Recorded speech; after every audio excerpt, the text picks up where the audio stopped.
Good afternoon. I'm Carol Fitzgerald from Reading Group Guides, a website from the Book Report Network, and the host of the Book Reporter Talks To video podcast series. Welcome to our Bookaccino Live book group event. This is our 43rd Bookaccino Live book group. 43, it's hard to believe. And our guest this afternoon is Lisa Ridzén, and she is going to be talking to us about her beautiful novel, When the Cranes Fly South, which is an international bestseller and a winner of the Swedish Book of the Year award, as well as being one of my book reporter selections last year, my book reporter bets on. I loved this book. I flew through it when I read it, and from reading your comments, I, like many of you, teared up a fair number of times. I mean, I was definitely teary. I was definitely thinking about this book a lot over the past months. My dad is now 96 and a half, and there are a lot of parallels in my life, as I'm sure it is in yours, of whether you are Bo or you think that you are trying to talk to your father or mother as Bo. And once again, it's like one of those stories that hits right from the start, from the heart. As Frederick Bachman, the author of A Man Called Ove and My Friends, said, it's one of those you'll laugh, you'll cry, you'll want to buy 20 copies and give them to everyone you love books. And I agree on that. So the format for this afternoon is going to be as follows. And let me start by noting that we're assuming that everyone here has read the book, as we'll be talking spoilers. This is the kind of book club where you actually have to have read the book. And I'm going to begin with a couple of questions for Lisa, and then six of our readers will be joining us live to talk about, share their questions about When the Cranes Fly South. And I will be sharing questions from others who could not make it today or were a little bit camera shy, many of whom won their book this book last month in a special contest that we did. And what we love is when we do contests like this, we gave books to 25 readers, we hear from everybody. We hear their feedback, and that means a lot to us. Some of them are not available this afternoon. And then we're going to take questions from the audience in the Q&A. So if you have questions as the afternoon goes on, if you could drop them into the Q&A, do that. Don't put it in the chat because we're not going to be looking for the questions in over there. We'd love to see where you're joining from, so make sure you tell us who you are and where you're from. If you try to share what you're reading, we also love that, or any comments about the book. And with that housekeeping behind us, let's welcome Lisa to the stage. There we go. Hello, everyone. Live from Sweden. Here she is. We should have that little thing, live from Sweden, up on the upper left. I so am happy that you're here today because this book meant so much to me. I've been hearing so much from our readers about how it has impacted their lives. And moments like this are very special of being able to talk to the author, especially when I know you're not spending a lot of time in the States running around to see all of us. So, so much appreciated. Such a pleasure. Thank you so much for having me. So I want to ask you that when people ask you to describe When the Cranes Fly South, what do you tell them? Well, I tell them that it's a story about an old man's life, or perspective on his life as he is aging and basically going towards the end of his life. And it's also about his relationship to his son and some conflicts regarding a certain dog. A certain dog. I I'm love, not amazing at explaining or summarizing the book. You did a very good job earlier. but you know what? I think you do a very good job right here because it is what it's about. It's a very simple story that is full of a lot of emotion. It's a man, his son, his dog, and his life, and Yeah, looking back on the life and where is he now, and yeah, celebrating it or not. yeah, exactly. So we're going to open with Debbie Moore. Debbie Moore has been part of most, if not all, of our Bookaccino Live Book Roof programs. She's joining us today from Myrtle Beach, South Carolina. Welcome, Debbie. Good to see you again. You too, Carol. Thanks for having me. It's nice to meet you, Lisa. I loved your book. It just touched my heart. I could relate to it in so many ways. And the story rings so true with me. I've had the experience of trying to tell an older parent that there are certain things they can't do, they shouldn't do, they don't need anymore, which is not fun. Mm, And reflecting back on my own life, I'm not as old as Bo yet, but I feel like it some days. That's also not always fun. Did you have a personal experience that was the impetus for this story? Yes, definitely. So the reason or the situation when I came up with Boo and the whole story was when I found my granddad's old notebooks from the care team that looked after him the last years of his life. So in Sweden, we have this system or care system that we call home service, which is basically it's a governmentally funded service where nurses come home to the elderly people instead of keeping them at nursery homes. So you get your care in your home. And as I was looking through my granddad's old note case or notebooks, they looked basically the same as in the book. I realized that I had to write a story about an old man's perspective on life and on aging. And also, I have worked in the elderly care myself. It's a fairly common first job for many young women. So it was familiar and easy for me to lean back on those kind of notes. And but also the knowledge of how important these carers are for our old ones. Um, because for many old ones, these are the only people they see. Maybe the Hmm. kids have moved away or the grandkids have moved somewhere to study and so on. So I knew that if I was to write a book about an aging man, I needed to include the home service.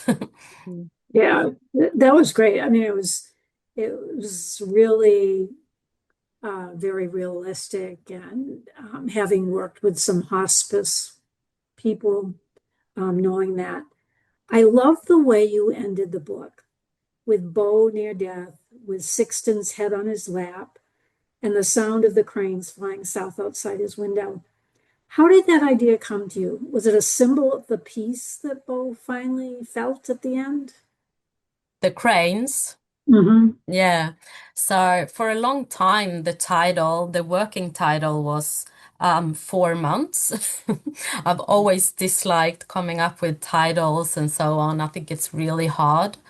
But as I was about to send in the script to publishing companies here in Sweden, I was like, I need to change the title, the name of the book. It's too boring. It sounds too academic. And I was down in the forest taking my dog for her evening walk. And as she was sitting down doing her business, a pack of cranes flew over my head. And I looked down at my dog and said, "Oh, the cranes are flying south." I was like, "Oh, that sounds pretty good." And then I went back to the script and started thinking about the cranes and what the cranes symbolizes here in the north of Sweden where I live, because they are a big symbol of when they come in spring, when they come back, that's when you know that spring is coming, summer is coming, the light is coming, warmth, and all the life is coming back. Whereas when they leave in the autumn, you know that okay, now it's time to slow down, go inside, and winter is coming. So I tried to apply that to the structure and the story about Bo, that when something big happens, a change in Bo's life, I included the cranes basically in the story. Well, I That's, tried to. yeah, no, you did. I mean, I was thinking about that last night, and I was thinking, oh, the crane are like, even though I'm in Myrtle Beach right now, I actually live in upstate New York, and for us, it's the geese. When you see the geese coming back to the Yeah, lake, you know it's springtime. And when they're leaving in about October, you're going, snow cannot be far behind. So yeah. It really rang true for me.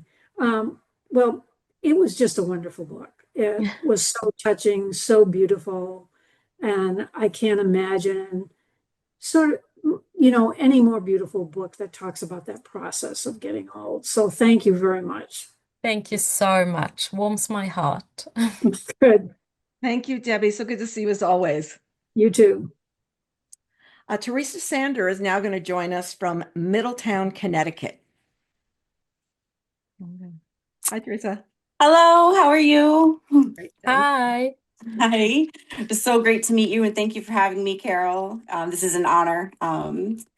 I I cried a lot in a bookstore reading your book, and I'm also a CNA. I'm a healthcare worker, so this hit home in many different perspectives. I mean, your perspective of just with Bo and being silent and just all the transitions and stuff. It really just it hit the nail on the head in many ways. So and I thank you for writing something like this, because I think that everyone in healthcare should read your book. I really believe that. Thank you so much. Yeah. So my question to you would be, why did you choose Sexton to be the keeper of Bo's most private self? And what does that silent bond say about the performative nature of masculinity in Bo's generation? Mm. So for me, like I mentioned earlier, writing about aging and old people in a Swedish context, you kind of have to include the home service and the elderly care. And for me, writing about people, I have to write about dogs too, because I'm that kind of person who, not always, but mostly prefer dogs before people. I should show you all that. My dog is lying here Oh, next to me. Oh, sweet. The inspiration to Sixten. But I thought that, first of all, it's very common where I live for people to have dogs, and especially dogs like Sixten, who is an elk hound, I think you call it in English. So it's mostly used for hunting, but also as a company, and especially for men. So yes, it's a hunting dog, but it's also their life partner to some extent. So I thought that having someone like Sixten by both side would be a good way of showing how, despite this, like you say, um, emotionally, what do you say, a harsh or constrained man, you could see those vulnerable sides through the bond between him and Sixten. And I also, it sounds like in hindsight that I thought of all of this, but really, when I found these Kira's notebooks, Bo just came to me and Sixten was there. So it was just a matter of writing it down. And so I actually just think that, yeah, I don't know, Sixten was just there. it I don't know if that was a good answer, but was great. Yeah, yeah, it's wonderful. Yeah, thank you so much. thank you so much. And I like what you said about sharing this with caregivers. That's a really good idea. It's a really good Yes. marketing idea of what to do with the book, because you find that some people are coming in and they're really young and they don't understand Mm, older people and how to talk to older people, how you, like if you're in the hospital or for any reason or whatever, how to have a conversation in a way mm, that doesn't make anyone feel that they're uncomfortable. And I yeah, think in the healthcare system, that's really important, is to listen to what they're saying and yeah. Yes, 10 times, absolutely. even if it's Mhm. 20 times, you I've know. actually had a couple of sessions like that with like at aging conferences with people that work in the elderly care in Sweden, where they've used the book as a book club amongst the carers Mhm. to discuss hard topics and different situation and how you can act and in relation to the elderly ones. So yeah, and that's so flattering and amazing. It's Aw, a good way of using literature. Thank you, Teresa. We appreciate your joining us today. Thank you. thank you. Katie Sidler from St. Louis, Missouri is going to join us now. Hi, Lisa. Thank you so much for being Hello. here with us. Carol, thank you so much for having me and allowing me to be here today. I too cried a lot through this book in the best way, but I feel like there were so many different messages that I was taking from it when I read it. So my question for you, Lisa, would be what would you say is your biggest hope that people would take away from the book? Oh, wow. Um, One thing that makes me really happy is because I get a lot of letters and messages and so on. And one thing that makes me really happy is when men, especially older men, write to me, and often the message starts with, hi, I don't read many books, but my wife or my sister or my friend put this book in my hand and I cried a lot. My dad was really grumpy, or, and they share some kind of story. And I mean, that is amazing, especially for a group that maybe seem to read less and less, and that they have actually read this book and that it made them feel strong feelings and cry. And I mean, this might sound strange, but I really love making men cry. That's one of my favorite things in the world. But I say that from a position of, I think that it's good to cry. It's like it's got this cleaning of the soul, right? So yeah, I think that's probably one of my biggest hopes that I will make more men cry. I think we've got our Father's Day present, everybody. This is going to be a Father's Day present. It's here. Sit and read this book, and then we'll see if you cry. I do plan to pass it along to my significant other, who is the one that, like, yeah, she gave me this book and I read it, and this is also my hope for him. So I love to hear that. Okay, we want to hear Thank from you. how he feels Thank about it. We you. want to hear. Okay. Thank you so much for joining us. Debbie Briscoe is here from Virginia Beach, Virginia. If I can make my video work, it's been acting crazy today. My dog has joined me recently because my other dog is at the groomer and he's freaking out being all alone. Oh. I do wish my dad could read this because maybe he would see that he is not alone uh, in his feelings, because very similar to Bo, he was the tough guy.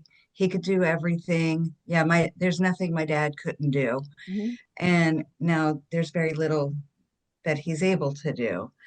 I wrote my question out because I wanted to really discuss this with you. You're so perceptive, and I appreciate that so much. I found myself thinking about my own stage in life. I'm a 60 something. I have grown children. I have grandchildren, but I'm also the daughter and daughter-in-law of aging parents. Um, and we're starting to really see that I'm struggling with my dog, that they're struggling with their day-to-day activities and just general things. And sometimes it's kind of scary uh, as the daughter, and I'm the oldest daughter in my family. Um, we're seeing changes in their ability to cope with day-to-day activities, everything, care for themselves. And there's concerning health needs going on too. Um, while I was reading, I saw myself in Hans a lot. I kept seeing every time Hans, and it made me feel really guilty at times because I was making a lot of the choices Hans was making, and I was seeing how Bo reacted to that. I saw especially my niece in Eleanor, because she's been closer to my dad than all the other grandchildren. So I saw Cammie and Eleanor. Um, so yeah, the funny thing is my dad even has a bestie dog her name is Lola. And we worry about her too. Like when my stepmother was in the hospital and my dad was there to take care of Lola, it's like, oh my goodness, is he going to be able to manage Lola? Did you write this book for people like Hans and me? Or did you write this book for people like my dad and Bo? And what do you hope that readers like me, like Hans and me, will take away from this story? Hmm. Thank you for that question and that sharing your situation as well. I think I wrote this book for myself actually, and my own. I see it as kind of a process of dealing with aging, my aging parents, but also in a wider sense, death and losing the ones that I love. And I don't think I had like a group of people in mind when I wrote it. But I wanted to investigate these relationships between, like you say, parents and children and grandchildren, because my experience is that my own parents are now 75 and 71. And I can experience this myself, but I've also seen it in my parents in relationship to their parents, how painful it can be when the relationships, when the roles switch, because when you grow up, when you're a kid, your parents, at least they're supposed to be, and often they are the safe space and the safe place and the ones that you go to for advice and the ones that know everything, and then slowly but steady something happens and you start to grow ahead, or what is, I don't know the English expression, but you overtake your parents, both in the sense of they might not be able to do their everyday life tasks anymore and they need help. But also in a wider, more societal structural level, like Bo, for instance, he gets so frustrated at Hans' way of choosing work life or the way he does his marriage or relationship, and he can't really fully understand why him and his granddaughter, why are they so in their faces when it comes to expressing certain feelings and so on. So the norms of society also changes, that puts like conflicts needles in between the relationships. So I've seen this and I've studied this, my whole life, in the sense of just being a curious person, and I wanted to basically contemplate more about it. And I think that's why I wrote this book. Yeah, there were some parts that were really poignant for me that really, especially the hospital bed, that that got me because that's been a recent change for my dad too. And he Mm, was also sleeping in a daybed that he was extremely comfortable in. And Lola could get up there with him. And in the hospital bed, it was different. So that really pour my heart out a little bit, but I appreciate your yeah. answers. And the book is really helping me see into what my dad is going through, Mm, um, and what my sisters and I are going through with that change, and all yeah. my in-laws and my mother as well. Mm, Um, I had another question that was more stylistic in nature. As a retired English teacher, sometimes style things get I love reading different styles in different ways. I notice in some of your sentences, um, I tried to find a couple, like on page 48, it's like the next to last paragraph. It said, didn't want him to see I was nervous, wanted to prove I was a man enough to handle whatever was asked of me. it's like you assume the subject of that sentence, and it happens throughout the book. Like on page 85, I tried to find another example to share with you. The last sentence was, don't want to think those thoughts. It makes those sentences really profound and really deep. And how did you make that stylistic choice? How?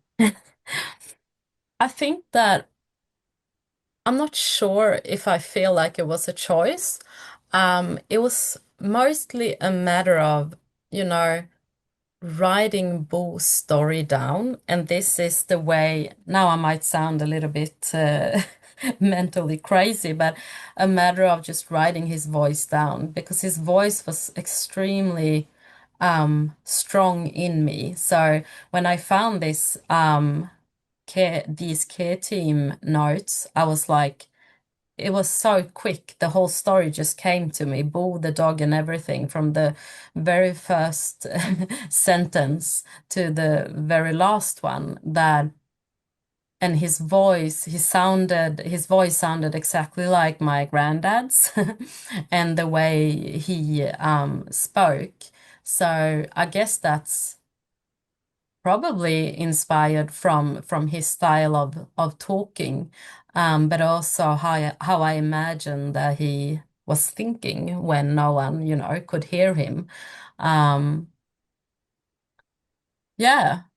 So I don't know if I I've got a love good that. answer to It really that. did, because it did give us insight into a Bo. Uh, Mm. I could almost feel him speaking too. And sometimes he didn't speak with his Swedish accent. Sometimes he spoke like my dad, because they're so similar. And Mm. yeah, and That's amazing. I really truly appreciate this book on so Thank you many so levels. much. Thank you, Thank you, Debbie. Lisa. Thank you so Thank much for you. joining us and for your pulling out your literary hat of your being a teacher and picking up on those sentences and why they matter to you. I really appreciate it. Oh, no problem. I enjoy it very much. Chris Williams from Charlotte, North Carolina is not here today, but she loved that you used your granddad's notes from his caretakers. And she asks if anyone ever shared their evaluations of his day with him. You mean everybody takes these notes on what happened, but did they refer back to him and say, look, today wasn't your best day or whatever? Sorry, can you repeat that question? Like So- how? Okay, so your granddad, you saw the notes from the caretaker. Mm. Do you know if the caretakers ever spoke to him about what they wrote down and said, Yeah, they did sometimes. And also, like sometimes he could also read through the notes, and Mhm. sometimes I as a granddaughter also wrote there, or my dad, and so on. So these kind of notes are used as a communication between the caretakers, but also between the staff and the family. So because you go in and out from this house, and it might be hard to communicate about, I bought more toilet paper, or I filled up the freezer, and so on. So I know that my granddad sometimes read through these notes too. Yeah. he was read them and see what's going on? Was there anything Yeah. specific? Mary Vilas from Massapequa Park, New York asked, was there anything specific from the notes that you took away? Was there like, oh, I've got to pull that. That's like really good. Um, Most of the notes are pretty authentic, like they are the same as in my granddad's journal, or book, but I have changed obviously names and so on, not so that it would be anonymous for the people that actually worked with my granddad. Um, but the things that really struck me when I read it was that they didn't only write about the medical stuff, that they've showered him or given him medicine, or that he blew in the bottle because he had this problem with his chest and so on. They also every now and then wrote little sentences about how my granddad was feeling, or maybe he had shared a story from when he was younger. So it Mm. almost made them seem a bit poetic for me, reading through the whole book because they're not long notes, but they said so much about my granddad, his personality, but also the carer's, relationship to him. Um, so I wanted that mix to be there, that physical, almost bodily description along with the more deep and existential aspect of them. So, like, as we're getting to know Bo, Sue Snyder from Loveland, Colorado asks, where did it come from? Was your grandfather similar? And it sounds like he really was. It sounds like he was really similar to Bo. He was Yeah, a model.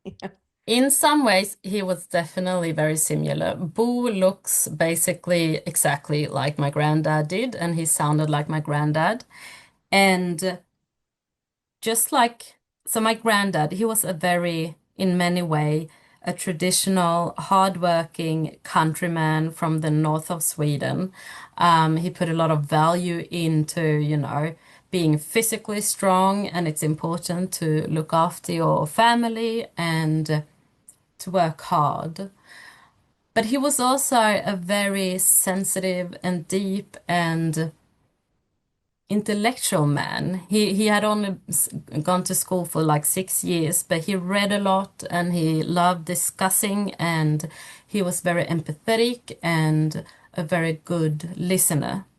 And I wanted that depth and that complexity to also, be in Bo. So I was inspired by that, trying to make Bo into a more complex person than just this grumpy old man. Mhm. But having said that, Bo is much more grumpy than my granddad was.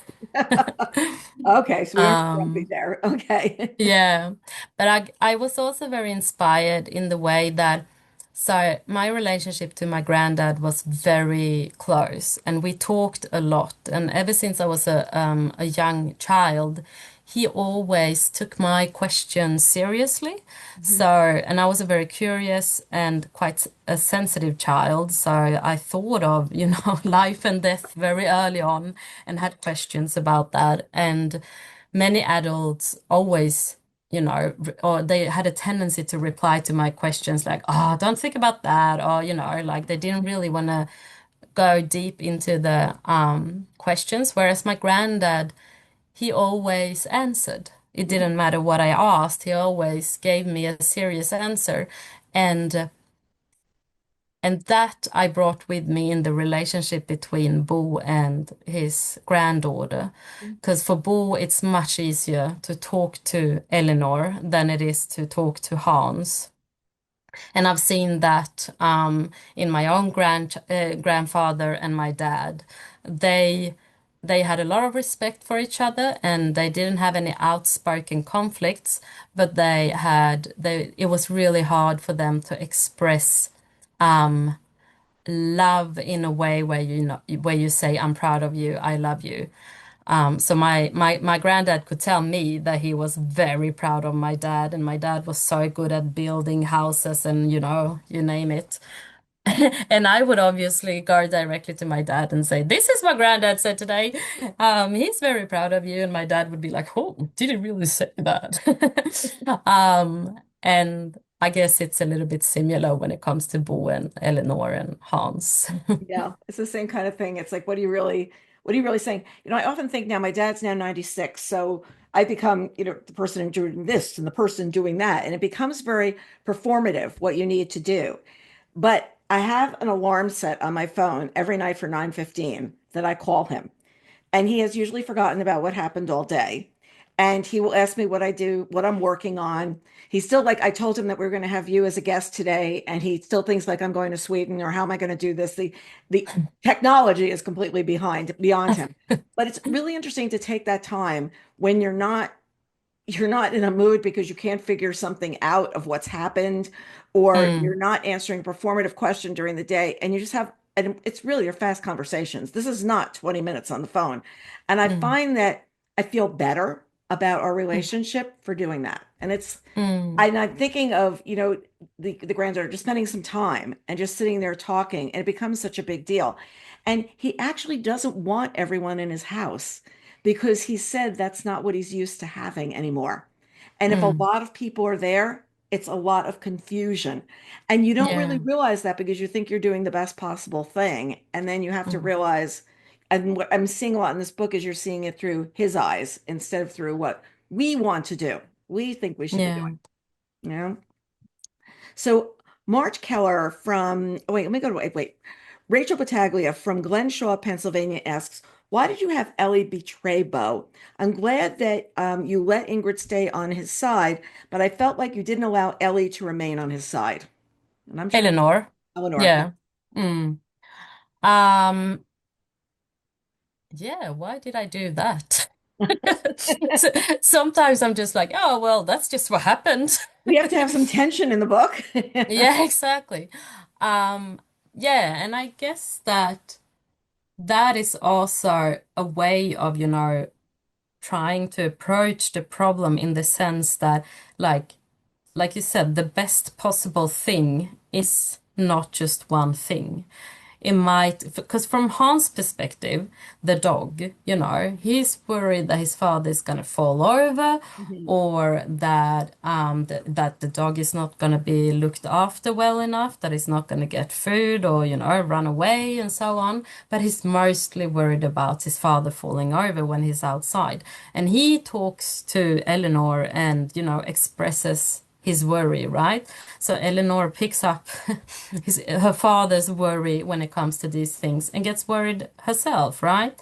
And to some extent, yeah, I mean, that is I understand that they worry about that. And he falls over, and it could have gone really, really bad. He could have died out there, right? Mhm. But at the same time, losing the dog, when he loses the dog, I would say that he loses, the meaning of his life, right? There's a limit to how much that we can put up with. And I guess I don't have any answers to this, but I guess the questions I raised by doing like the whole conflict around the dog is what is the most important thing when it comes to aging with dignity, I guess, and aging? Is it to keep ourselves alive as medically as long as possible?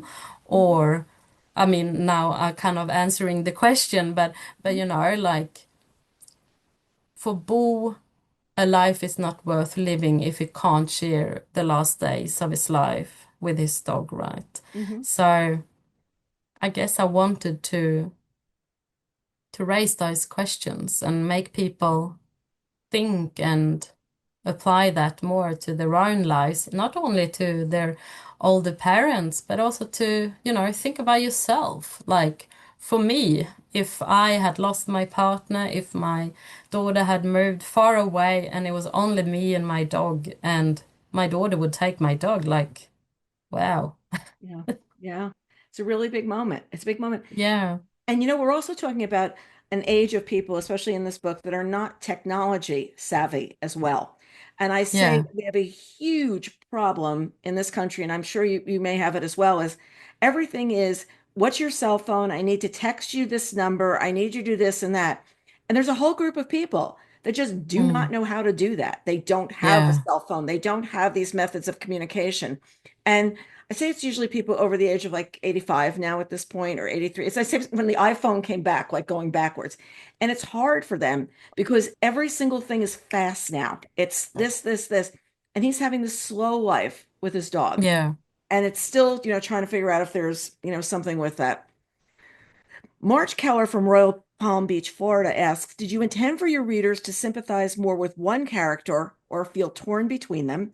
And how do you hope this book contributes to conversations about elder care and family responsibility? Mm. Um, I think that my hope is that people would be able to relate to many characters. I often get the question like, which one in the book are you the most like, or which one is mostly like you? Is it Eleanor? It might be the way Eleanor looks, but I would say that I probably feel like I'm a little bit of all of these characters. Maybe possibly even the dog. And I think that I wanted to show, or like I was hoping that people could relate to many people just to see the complexity, not only to see how hard it might be to look after your parents when they age, but also to put yourself in Bo's situation. If even if you're like 25 years old, if you imagine, aging and being 90 plus, what would you like your life to be like, and how would you like your family to act and take care of you? And yeah, and you were talking about like slow life and slow living, and I think that that's also a subtle, or maybe not so subtle, criticism that I have of my own generation and maybe even Hans's generation, where everything has to be so fast constantly, and we don't have even a minute to think about anything. Everything just has to happen all the time. And for Bo, that is just like he just can't relate to it. He just can't understand why, why Hans has this burnout, as he calls it. Like, he's basically worked himself sick for a while, and Bo is like he has not have like a hard work like I have. Like I worked so hard at the sawmill, and we never got sick. I didn't have a sick day my whole life, but still, like, there's something wrong. There's something, the society is sick today. And I actually think yeah, that is a legit criticism that Boo has. Yeah, we're going too fast. We're just going too We're fast. going, yeah. Slow And down, we're you just move too running, fast. running, running. And eventually we're gonna be at the end of our lives and like, why didn't I do this or that? And this and that is often, not massive big things. It's just like, why didn't I spend more time with my kids or my dog, or why did I work so bloody much? Like it's yeah. And why did I not enjoy what I was doing? Why did I not Yeah. enjoy it? Why did I not have, have those moments? Hannah Morosky from Fond du Lac, Wisconsin, has a question. Some of the memories Bo recalled while dozing in his bed felt incredibly real and vivid. Were any of those memories anecdotal or memories from real people? Um When I wrote Boo's story, I was partly inspired by my granddad and my grandmother, but also by the sawmill. So Boo, he lives in my house, really. I live in my granddad's old house. And the sawmill that he worked as a child and where his father worked, it's just down the road here by the lake. It's closed since many years, but the sawmill that he worked as an adult and where he meets his friend Ture is still like ongoing and a big what do you say, employer for many people still. So I did a lot of research on what it looked like there and read old texts about descriptions of the working area and so on, and the working duties or what they did at these sawmills. So, and in that sense, and I was also inspired by, growing up at a farm. My granddad did that too. And just like Bo and Fredrika, his wife, my granddad also lost memory. He didn't got dementia, but he was a bit forgetful towards the end, but he could still remember all the names of the animals and the personalities and the horses, and like he had so many detailed memories from the first 12 years of his life. So yeah, many of those kind of things I was inspired by my granddad's life, but I changed them in different ways. Also, Bo's relationship to his father, the old man. I don't know what the English word, what the it's a pretty negative term in Swedish, the old man kind of thing that you call your dad if you're like not very emotionally close to him. And my granddad called his father the same, and he was a pretty harsh man, but Yeah. also a pretty, regular and normal man of that generation. Being a father back then was to give discipline and not to be emotionally connected to your children. But yeah, in the same way as Bo has a very close relationship to his mother, my granddad had a very close relationship to to his foster mom. He was raised in a foster family. And she actually died when he was only 12 years old. Wow. But he would still talking about her. He would still tear up because he would, she taught me. I think I've got a sentence in the book somewhere saying that his mom taught him all the important things in life, everything that is, necessary to know. And that's how my granddad talked about his foster mom. Showed you everything you needed to know. It's interesting. Yeah. Yeah, who does those moments? Kathy Jones from Auburn, California asked us, I was reading the book. I marveled at the author's ability to write so beautifully from a male point of view. Did you ever consider writing from a female point of view? No. So I am a proper man nerd. I have my whole life just been so occupied with thinking about men and boys. And, I have very early memories from being a small child, thinking about the old man in the village, why does he live with his brother and why is he not married? Has Harry ever been in love? Or, all of these thoughts. And probably because they didn't express the things I wanted to know as clearly as maybe their or like older ladies in the village. But also, as I got older, when I was a teenager, I thought a lot about the fact that my male friends talked about certain topics with me, but not with the male friends. And later on, I first started studying to become a teacher because my parents were teachers. They're both retired now, so I thought that that's what you do in life. And during my teaching degree, I did a very short course in family sociology, and for the first time, I came across the research field of masculinity. And oh my God, wow, that was amazing. When you have these moments and it's like when my daughter first realized the other week that there are actually shops that only sell lollies. My grandparents took her, or her grandparents took her there. And that was kind of the feeling I had when I realized that there's actually a whole research field that only focuses on men and masculinity, men and feelings, men's relationships to the fathers, men on parental leave, and so on. So when I did this course, that made me realize that I just need more of this. I need to study this more. So I actually quit the teaching degree and started studying sociology and gender studies, and wrote heaps of theses on the topic. And eventually I started my PhD in men and masculinity, and where I actually collect life stories from men that live in rural areas in northern Sweden. You recognize the topic. Yes, exactly.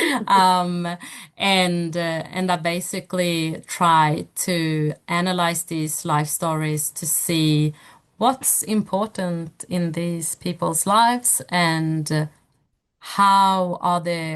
what does their possibilities to live good lives, basically, what do they look like? Mhm. So for someone who knows me, they would probably say that it was not a surprise that I write a book from a male perspective. Um, Having said that, though, there are several female characters in the book as well. I love women, but men are just a little bit more interesting. It's trying to figure them out is a little bit more interesting. Yeah. Annette Juba from Austin, Texas asks, I thought one of the strengths of the books was that Bo wasn't able to keep Sexton. Were you tempted to have Hans relate and let him keep the dog?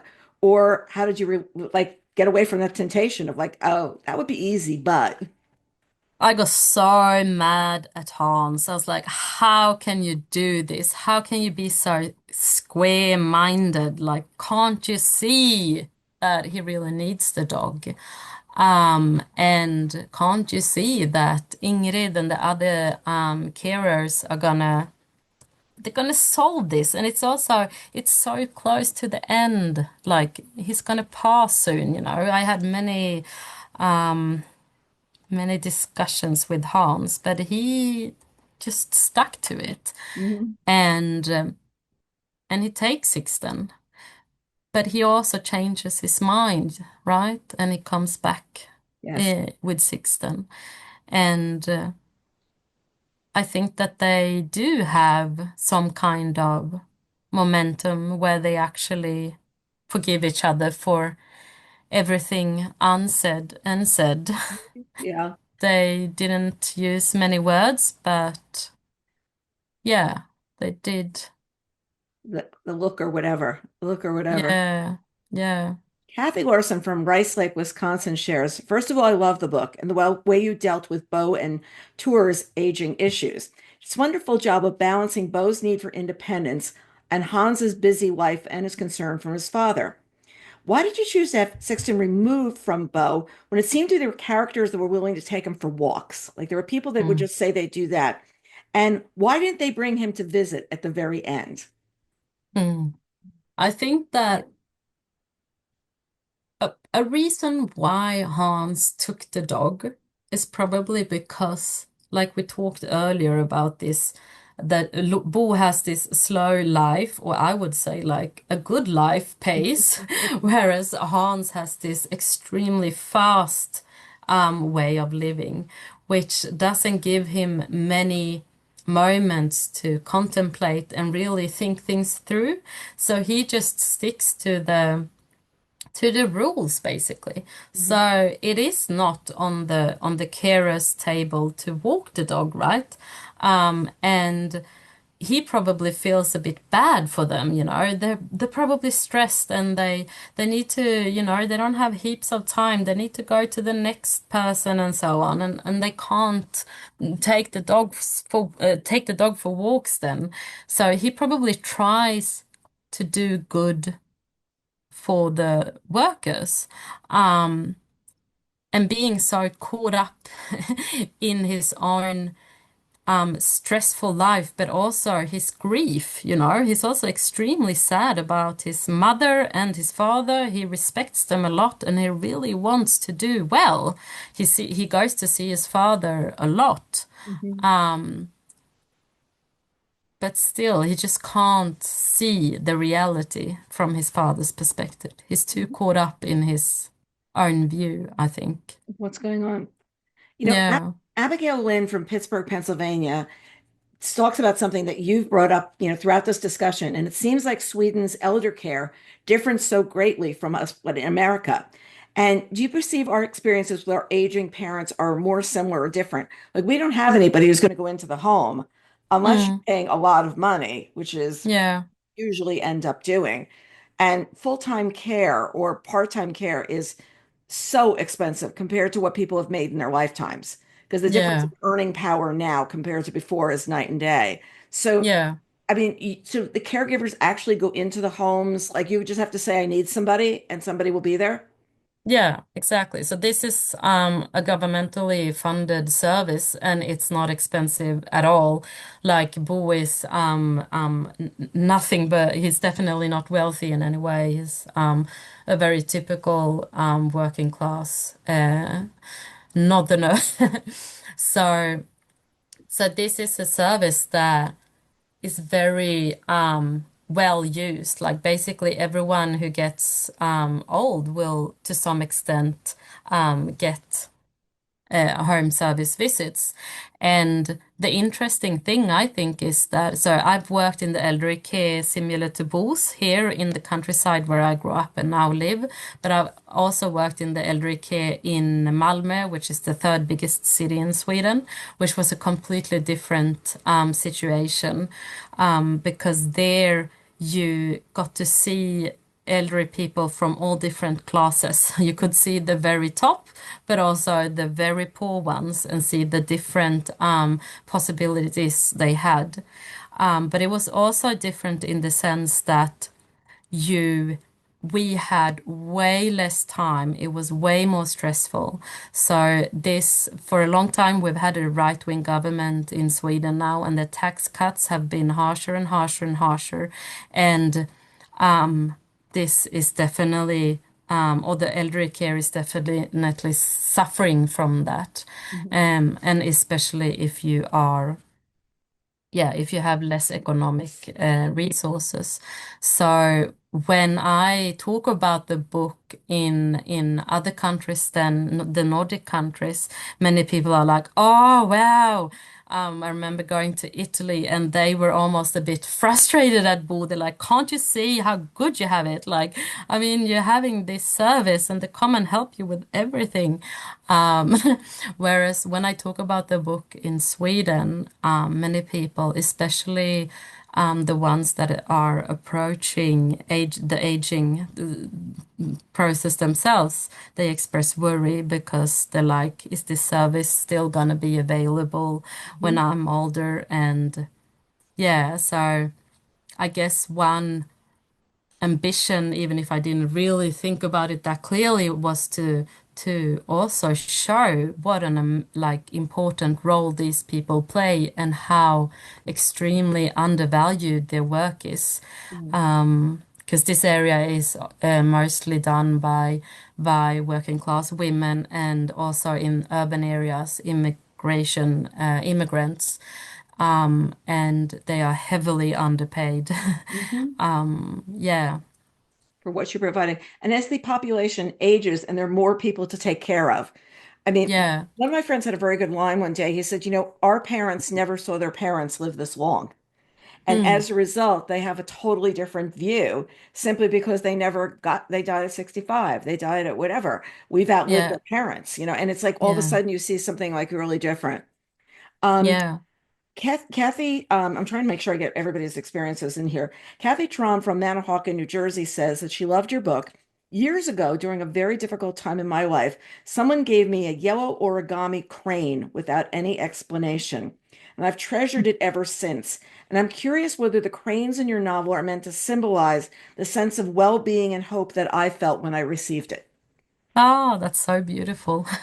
Yellow is also my favorite color. Oh, okay, gotcha. Yeah, I guess I talked a little bit about that in the beginning about what kind of symbol the cranes uh, does in the book, but also in this landscape. And I think that including the cranes, but also um, the place itself was very important for me, animals and nature and so on.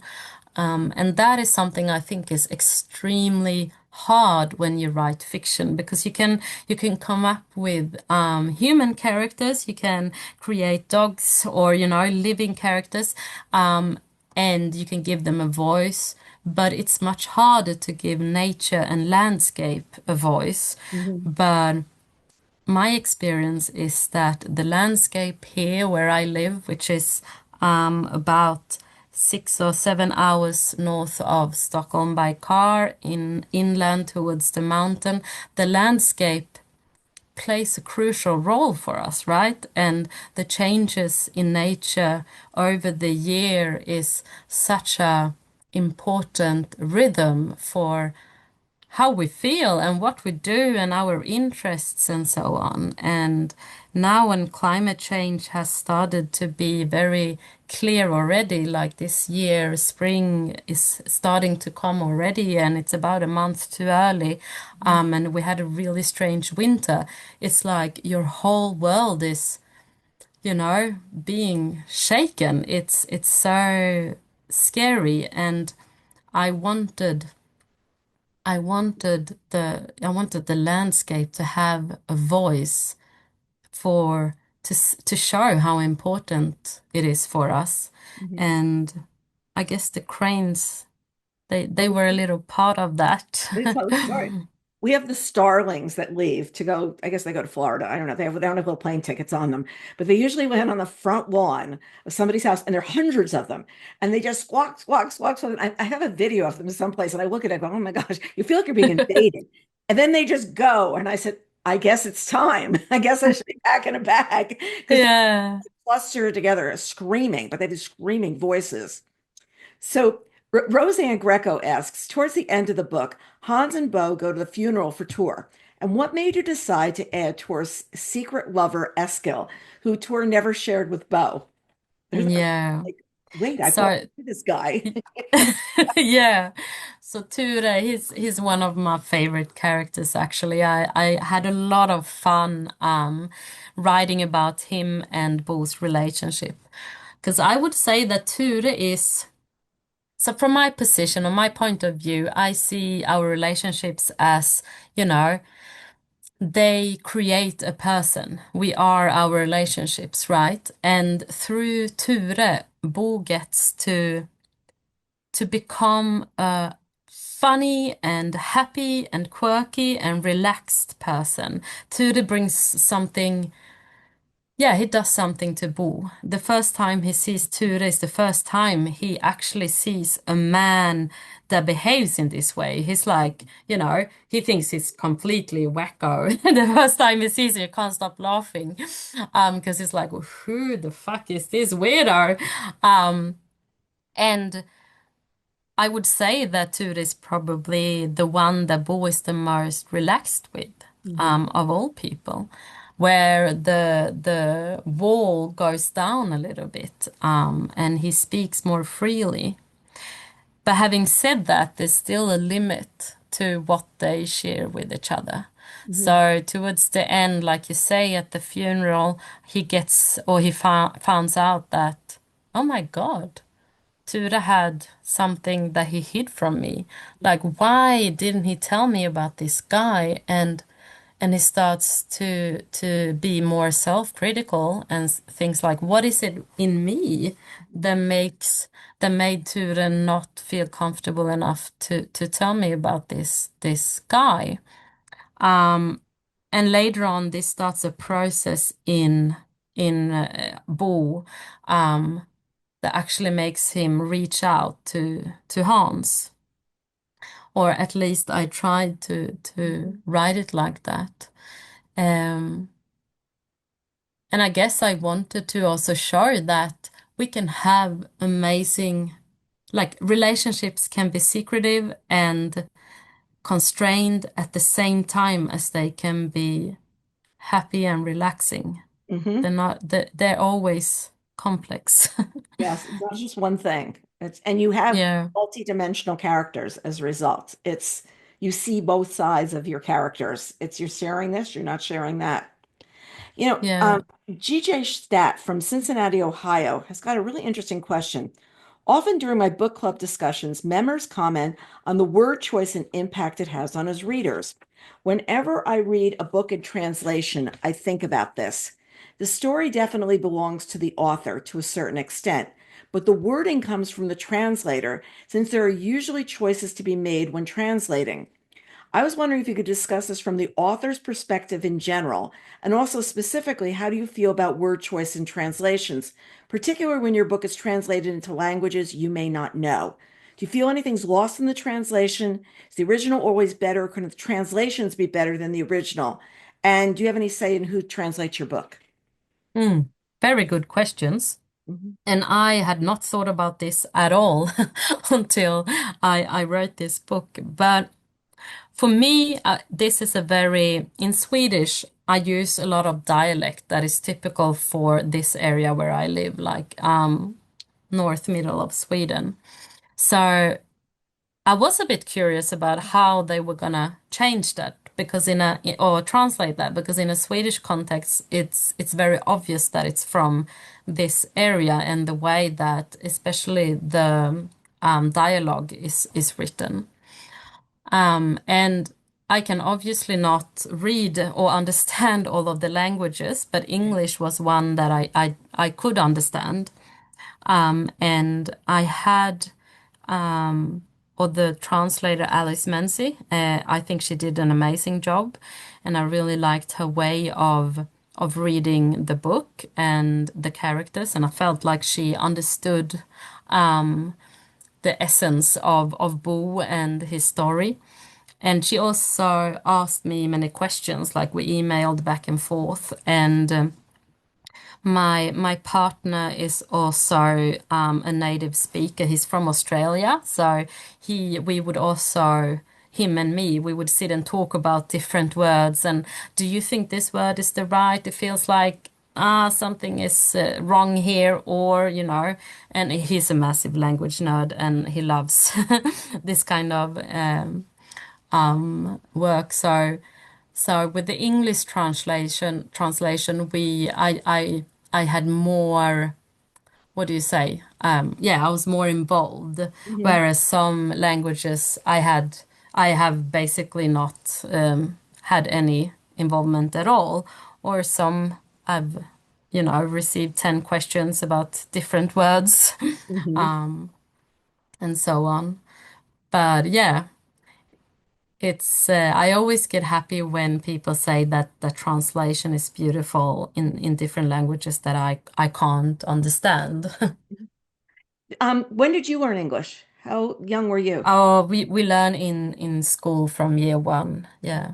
Interesting. Interesting. Deanna Schultz is going to log on now, and she has a question for you. All right. Well, Lisa, so very nice to meet you. Oh my gosh, thank you so much for sharing your gifts with the world. What a profound emotional impact your overall storyline definitely had on me. Beautifully written and so full of empathy. And, I just wonder what practices or routines help you manage stress while balancing writing and everyday life? And how do you make space for rest that actually restores your creativity? Mm, that's a good question, and something I do struggle with. I would say that I've gone through some hard times in life when I've fallen sick, which has forced me to reconsider and change the way I live my life, especially the way or the time I put on work, for instance, and the time I create for um, recovery.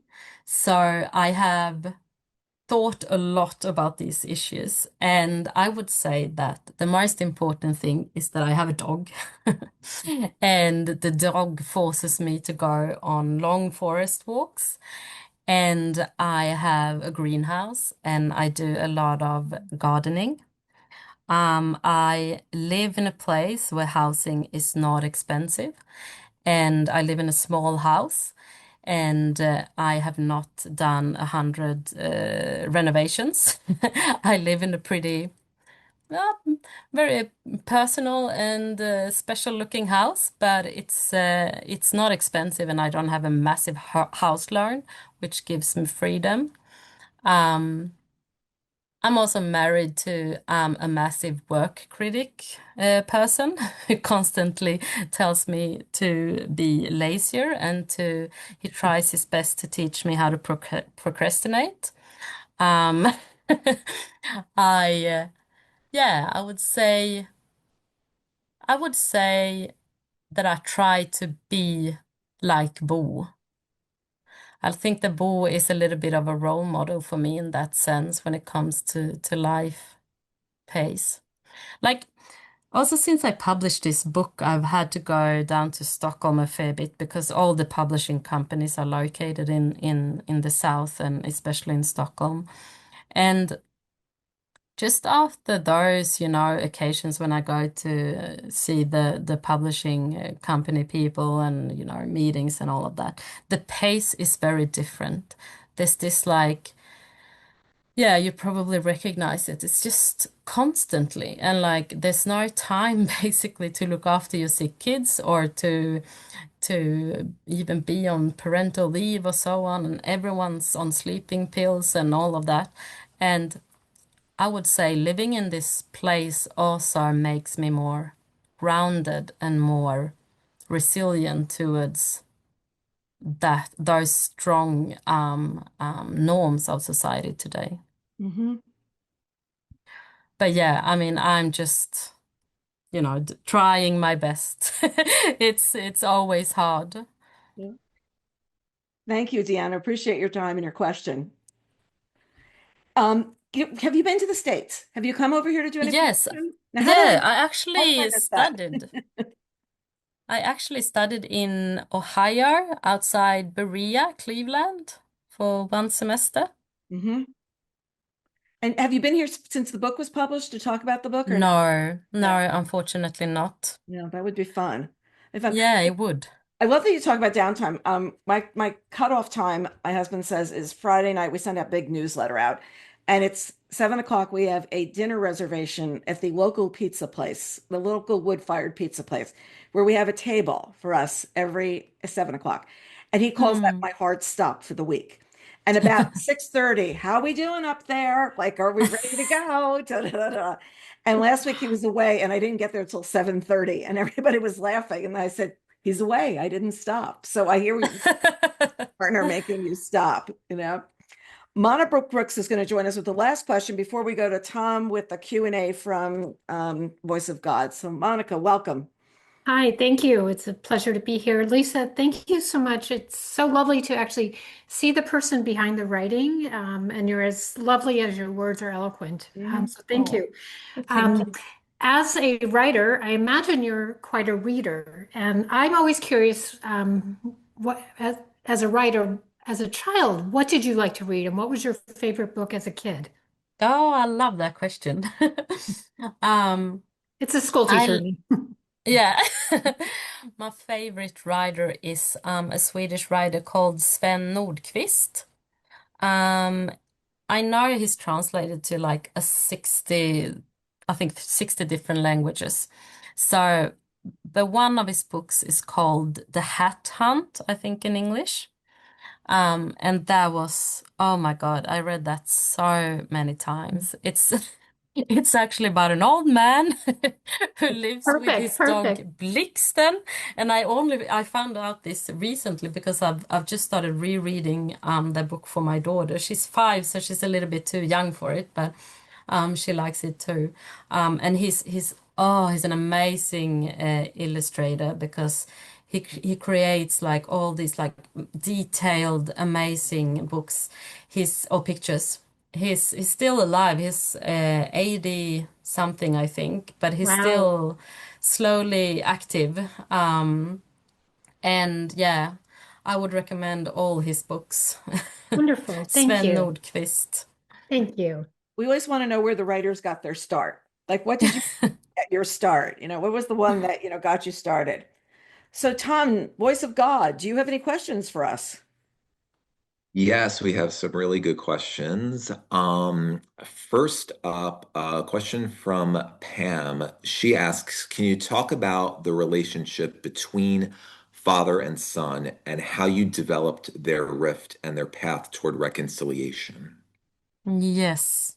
So that's one of my favorite topics of the world. Men's relationships to the fathers.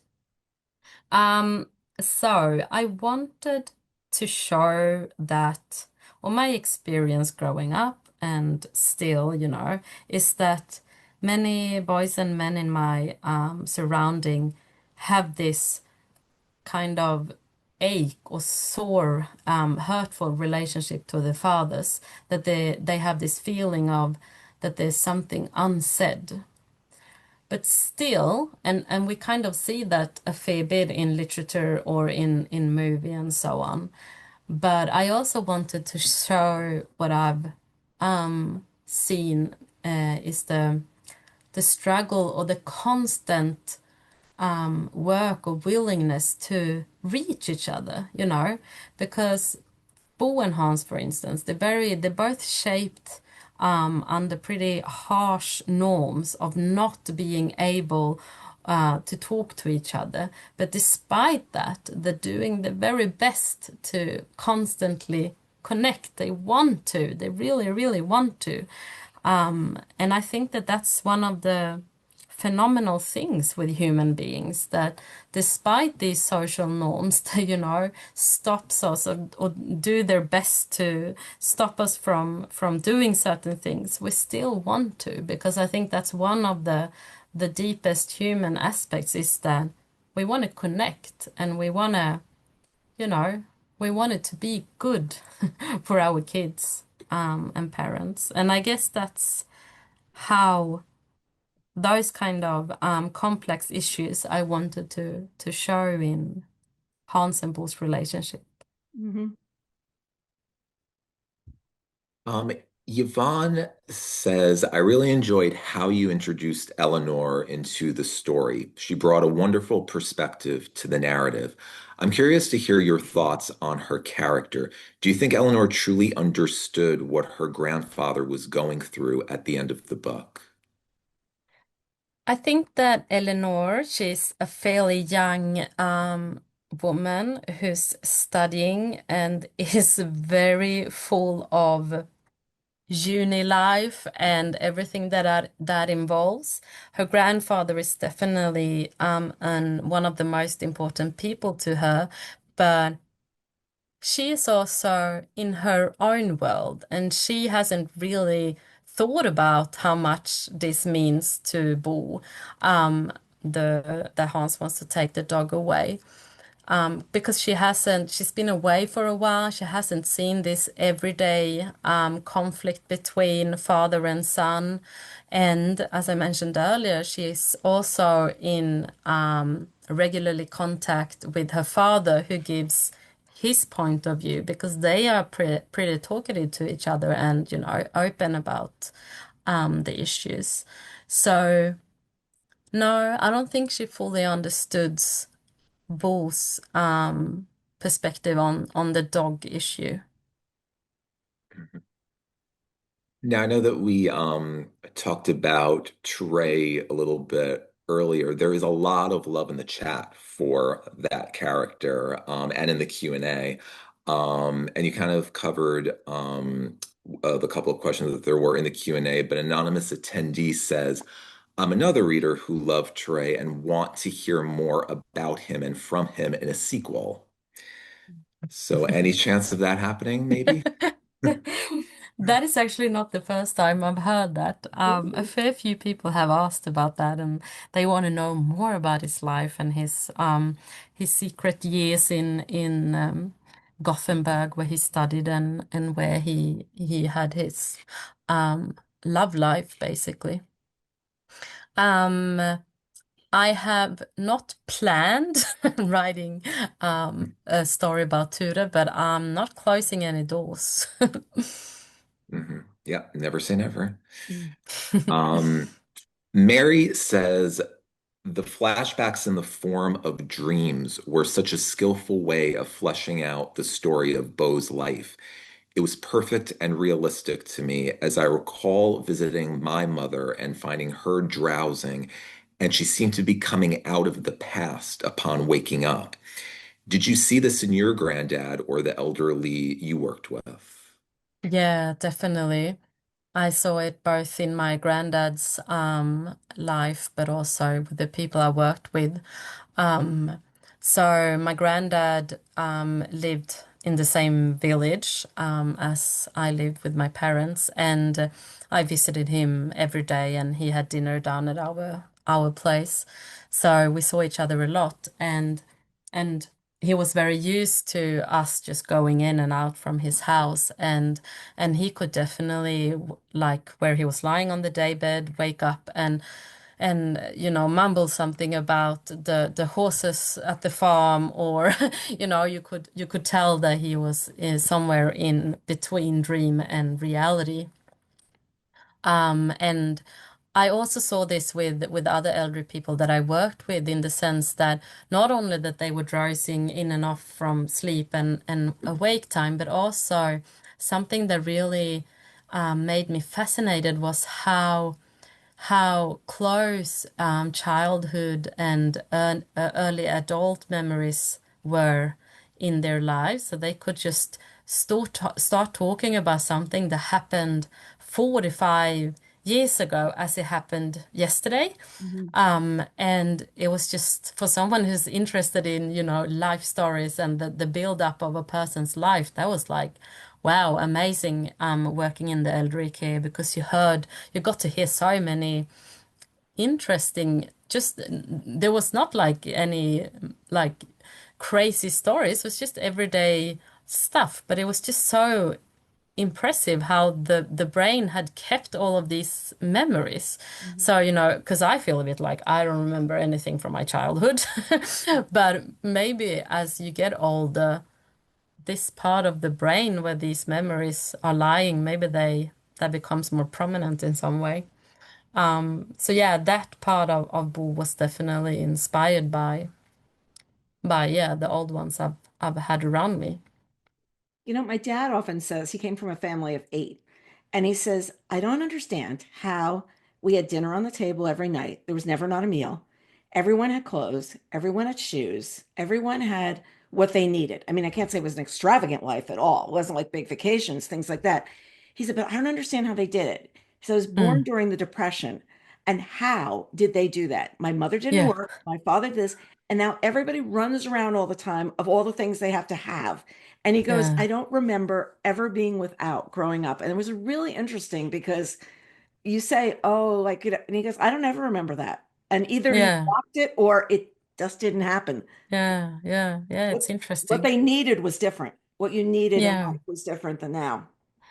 Mm. Yeah. Tom, anybody Um, else? yeah, Shelley asks, why was the dog named Sixten? And did the loss of Sixten speed Bo's death? Good questions. Um, the name, I actually don't know, but as I was saying, that my favorite childhood book, the dog was named Blixten, so with the B. So I think that it was like an unconsciously decision that this dog came back to me. Um, yeah. And yeah, I would say that taking six then probably speeded up the dying for Bo. Mhm. Like I was saying earlier, that without the dog, like the dog was the last meaning of his life, I would say. Mhm. Yeah. Shelley also wanted to know, did you know before you wrote the book who would pass first, husband or wife? Yeah. And that was the interesting thing with this story, that like I mentioned earlier, that it was very finished from the first sentence to the last. I knew everything that was gonna happen and how, and like when I had written some things earlier, it was more of a curious investigation kind of writing. I never really know what I started writing and how it was going to end and so on. But with this story, it was very finished from the beginning.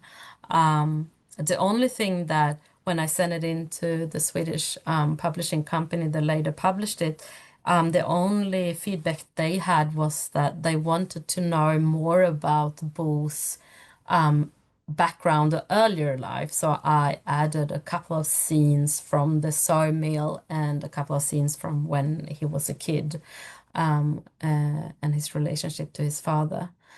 But but yeah, I knew how it was gonna end. Um, Anne wants to know, did you know how controversial Sixton's fate would be? Um, no, I mean, everything that has happened with this book and every like, translation and stuff, like everything is just, I couldn't imagine anything. So like when I wrote this book, I was just so fucking happy. Oh, sorry for swearing. I swear a lot. And that it was going to be published in Swedish. And then later on, when this whole translation thing is just, it blows my mind. So I couldn't even imagine anything about what people would think about any characters. And I remember saying, because I read somewhere before it was published, that a debut author sells around 1,500 copies in Sweden. So I was like, if I sell more than that, we're going to celebrate every copy. And we have celebrated a lot. I love It must have been quite the whirlwind. I mean, your first novel, and it's an international bestseller. I mean, it just must have been a crazy time for you. Yes, yes, it has indeed. How many countries do you think you're published in now? What do you think? I think it's 45. Wow. Wow. Wow. Yeah, it's crazy. Wow. And I was for a long time I was like, oh, it's not going to come out in because the first language was Danish. So I was like, okay, yeah, maybe the other Nordic, the Scandinavian countries would be interested because it's like, yeah, the cultures are quite similar and so on. Finland maybe and yeah, Norway. And I was like, but yeah, it's never gonna be translated to English because that's like no way. Because my husband, he's Australian, so our relatives in Australia, they were like, oh, it's gonna be translated, and I was like, no way. And now it's insane. It's a lot. It's a lot. It's a lot to take Yeah. in. And one more question in the Q&A. Becky asks, how has your family responded to the book? Um, First, so I've got one older brother, a brother that is 2 years older than me, and my parents. And my brother heard and my dad heard that I've written a book about a man's relationship to his father and that they live in the countryside of northern Sweden. My brother got very nervous. He was like, "Oh my God, what is this?" Um, but when they read the book and we talked about it, and then they were like, "Yeah, this is not about us, obviously." And yeah, they're very proud and happy, definitely. Um, yeah, I think my dad is like he wished that my granddad had could have experienced it. Mm. Um, and yeah, but I think he does in some way, somewhere.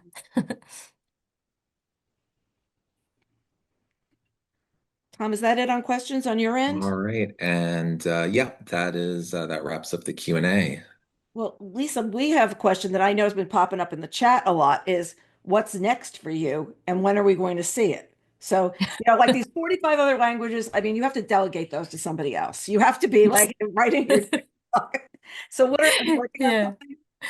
Yeah, so I'm working on a new book and it's not about Ture, but you will definitely recognize yourself because it takes place in the neighboring village. But this time we get to follow younger people. So it's about a young man and his partner Johanna, and they are dreaming and wishing to start a family.